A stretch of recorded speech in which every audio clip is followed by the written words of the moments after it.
सारे बैठे हो, जो हमारे बड़े बुजुर्ग जिनके साथ में चल कर आया हूँ, जो नौजवान साथी हैं। अक्सर ये कहा जाता है तो कहीं भी पंचायत में कहीं भी मीटिंग में जाते हैं कि भाई इस नेता के साथ ये लोग आए हैं, जबकि हकीकत ये है कि जो भी ने लड़ना शुरू करा था उस टाइम तो हम पैदा भी नहीं हुए थे। तो हकीकत यह है कि हम इनके साथ चल कर आए हैं, ये हमारे साथ चल कर आए नहीं। देखो, एक कोई भी आंदोलन हो, उसमें आंदोलन इतना लंबा चल रहा है ऑलरेडी, और आप मैं आंदोलन के ऊपर भाषण दूंगा तो उस चीज का कोई, क्योंकि आप हर चीज समझते हो, आप बैकग्राउंड आपका लॉ से जुड़ा हुआ है, सारी चीजें हम जानते हैं।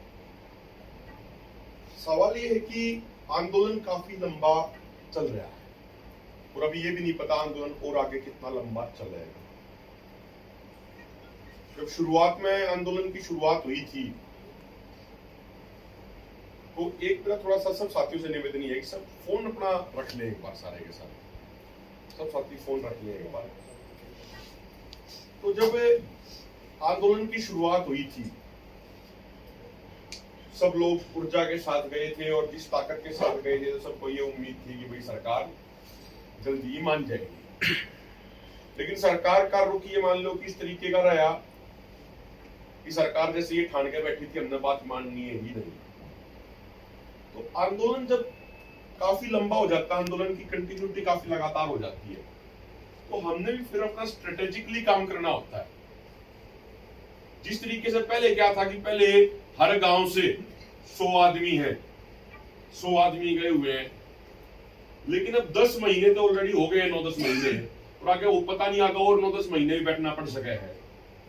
तो एक समय आया जब ये सोचा कि भाई इस तरीके से लगातार 100 आदमी रखना ना तो या कोई समझदारी वाली बात है, इसीलिए गांव-गांव में, आप भी सब गांव से ही आते हो दिखता है, हर गांव में पंजाब भी, हरियाणा भी, कुछ उत्तर प्रदेश में भी रोटेशन सिस्टम लग गया कि भाई ये गांव वालों की टैली होगी, ये गांव वालों की झोपड़ी होगी, ये 10 साथी चले गए, ये 15 साथी चले गए, वो बड़ा गांव 25 चले गए, जब वे वापस आएंगे 10 दिन के बाद नए 25 चले गए। तो होता क्या है कि जब आंदोलन चल रहा है तो आंदोलन में आपको समय समय पे लगातार स्ट्रेटेजिक के हिसाब से कार्यक्रम भी करते रहने चाहिए, क्योंकि आंदोलन का मतलब हो गया कि सरकार पे दबाव बना के रखना, प्रशासन पे कंटिन्यूअस दबाव बना के रखना, यही आंदोलन है ताकि हमारी मांगें पूरी हो। आप कुछ ना कुछ कार्यक्रम आप देखते होंगे, संयुक्त किसान मोर्चा भी 10 दिन के बाद, 20 दिन के बाद कोई कार्यक्रम देता है, फिर उसके बाद कोई कार्यक्रम देता है। तो एक कार्यक्रमों की सीरीज होती है ताकि लोगों का मोमेंटम भी बना रहे, लोगों के अंदर जोश जज्बा भी बना रहे और सरकार और प्रशासन पर लगातार दबाव भी। मेरा जो काफी समय से एक जो बातचीत चल रही थी, अगर हम पानीपत एरिया को देखें, इस एरिया में कोई एक कार्यक्रम किया जाना चाहिए पानीपत लेवल का, जिसमें सब लोगों को शामिल किया जाए, कोई किसी भी यूनियन से जुड़ा हुआ हो, सबको एक साथ लाने का प्रयास किया जाए। पानीपत में उस तरीके से कार्यक्रम हुए, पानीपत में बहुत अच्छे, ऐसी बात नहीं है, मैं ये नहीं कह रहा कि पानीपत में आंदोलन नहीं है, पानीपत में लोग एक्टिव नहीं है, ऐसी बात नहीं है। पानीपत में कार्यक्रम हुए, लेकिन एक जिस तरीके से पानीपत का इतिहास रहा है किसान यूनियन के साथ जुड़े हुए होने का, उस तरीके का एक कार्यक्रम किया जाना चाहिए ताकि एक प्रशासन पे, सरकार पे जो माकूल दबाव बन सके। एक और मैं बात बताता हूं आपको, जो अभी सरकार को क्या लगता है, और ये उसका एक दूसरा पक्ष जो हमें समझना चाहिए, इस आंदोलन में जो हमारा टारगेट है, वो टारगेट है कि इस आंदोलन में 36 बिरादरी के लोग जुड़े। हमारा टारगेट है कि भारत के हर राज्य से लोग इसमें जुड़े। और हकीकत यह है कि ये किसी एक बिरादरी का नहीं है आंदोलन, यह आंदोलन हर व्यक्ति का है जो खाना खाता है।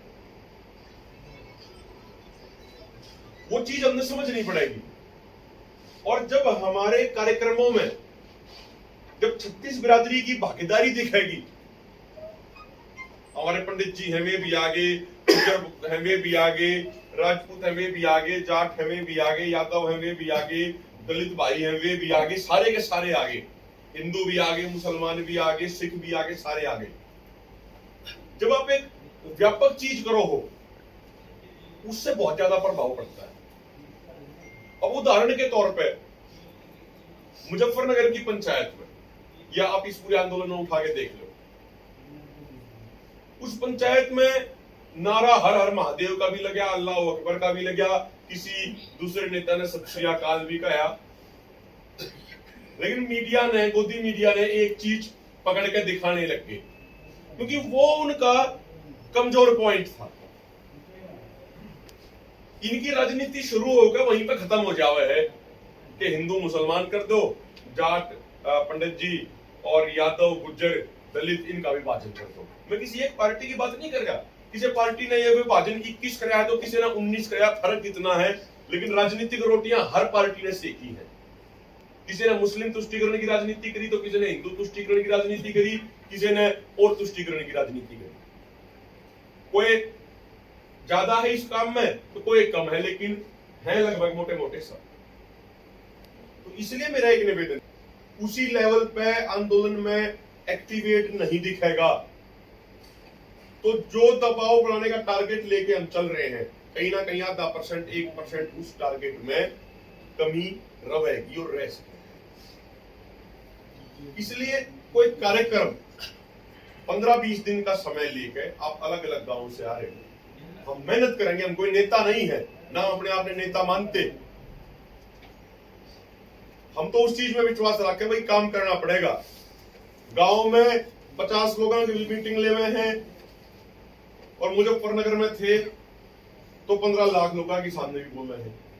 जब 50 आदमी बैठे हो या 5 आदमी बैठे हो या 5 लाख हो या 5 करोड़ हो, असल में लीडर वही होता है जो हर चीज को काम करने की क्षमता रखे, जो इस विचारधारा के साथ चले भाई जहां कोई और नहीं है, जहां किसी चीज की कमी है वहां हम हैं। तो मेरा एक छोटा सा निवेदन है, ज्यादा लंबा चौड़ा ना लेके जाते हुए, उसको समय समय पे जिंदा होने का एहसास कराना पड़ता है। और एक और चीज है, जो यह जीटी रोड वाली बेल्ट है, इसकी इस समय एक अलग इंपॉर्टेंस है। जमुना पार करी, जो मिशन यूपी का ऐलान करा गया, जिसके तहत अभी यूपी के 17 मंडलों में, यूपी में 18 मंडल है, मुजफ्फरनगर मंडल में एक पंचायत हुई, वह पूरे देश की मान लो, बाकी 17 मंडल रह गए, 17 मंडलों की पंचायत है। पश्चिमी उत्तर प्रदेश में काफी अच्छा आंदोलन है, पूर्वी उत्तर प्रदेश में भी काफी काम करने की जरूरत है, वहां पर ज्यादा फोकस करने की जरूरत है। आप लखनऊ चले जाओ, इटावा चले जाओ, उस तरफ अपने और काम करने की जरूरत है। तो इस मिशन उत्तर प्रदेश के तहत जब ये एरिया पूरा एक्टिवेट दिखेगा तो निश्चित तौर पर केंद्र सरकार और यूपी सरकार पे एक विशेष तौर का दबाव बना रहेगा। घटना अगर सरकार करती है यूपी में तो यहाँ के आदमियों को 2 घंटे से ज्यादा जाने का समय नहीं लगेगा। ये बात तो आप मानते हो कि सारे के सारे। तो इस एरिया को पूरा एक्टिवेट करना, खासकर पानीपत की बेल्ट को एक्टिवेट पूरा रखना, पानीपत सोनीपत आगे करनाल हो गया। तो मेरा एक क्या आपसे निवेदन है, क्या कार्यक्रम किया जा सकता है? कई तरह के कार्यक्रम हो सकते हैं, सबने मेहनत करनी पड़ेगी, सबने काम करना। जो आंदोलन चल रहा है दिल्ली के बॉर्डर पर, वो आंदोलन जीत लो, बाकी चीज सारी बाद में है। बढ़ाना है बढ़ा लेंगे बाद में। आज ये समाज आंदोलन के साथ है, ना किसी व्यक्ति के साथ, ना किसी संगठन के साथ, ये समाज आंदोलन के साथ खड़ा हुआ है। तो चाहे तो एक, तो मेरे दिमाग में कई दिनों से मैं इस पर चर्चा करके कोई एक योजना बना के, नीति बना के आज के भारतीय समाज के जागने की शुरुआत होगी, अंत नहीं। अब देख लो ये समय आ गया कि किसी खौफ के वीडियो भी बन सका है।